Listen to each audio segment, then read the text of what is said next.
ISL champion হওয়ার পর আগামী মরশুমে এশিয়ার মঞ্চেও নিজেদের শক্তি প্রমাণ করতে মরিয়া ইস্টবেঙ্গল। মহাদেশীয় প্রতিযোগিতায় অংশগ্রহণের কথা মাথায় রেখে ইতিমধ্যেই শক্তিশালী দল গঠনের পরিকল্পনা শুরু করে দিয়েছে লাল হলুদ শিবির। সেই পরিকল্পনার অন্যতম গুরুত্বপূর্ণ অংশ দুই ভারতীয় তারকা গোলরক্ষক প্রভসুখন সিঙ্গিল এবং ডিফেন্ডার লালচুং মুন্ডা। দুজনেরই বর্তমান চুক্তির মেয়াদ শেষ হয়েছে, ফলে তারা এখন ফ্রি এজেন্টের তালিকায়। তবে ইস্টবেঙ্গল কর্তারা তাদের ধরে রাখার ব্যাপারে অত্যন্ত আগ্রহী বলে জানা গিয়েছে। গত মরশুমে একাধিক ম্যাচে দলে ত্রাতা হয়ে উঠেছিলেন গিল। বিশেষ করে ডার্বিতে শেষ মুহূর্তে জেমি ম্যাকলারেনের নিশ্চিত গোল অসাধারণ দক্ষতায় রুখে দিয়ে তিনি সমর্থকদের প্রশংসা কুড়িয়েছিলেন। গোলপোস্টের নিচে তার ধারাবাহিক পারফরম্যান্স ইস্টবেঙ্গলের সাফল্যের অন্যতম বড় কারণ ছিল। অন্যদিকে লালচুংনুঙ্গা গত কয়েক মরশুম ধরে ইস্টবেঙ্গল রক্ষণভাগের অন্যতম ভরসার নাম।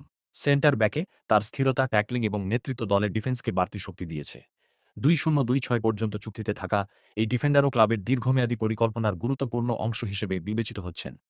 তবে পরিস্থিতির দিকে নজর রাখছে অন্যান্য আইএসএল ক্লাবও। সূত্রের খবর, মুম্বই সিটি এফসি সহ একাধিক দল ইতিমধ্যেই দুই ফুটবলারের প্রতিনিধিদের সঙ্গে যোগাযোগ শুরু করেছে এবং তাদের ভবিষ্যৎ নিয়ে খোঁজখবর নিচ্ছে।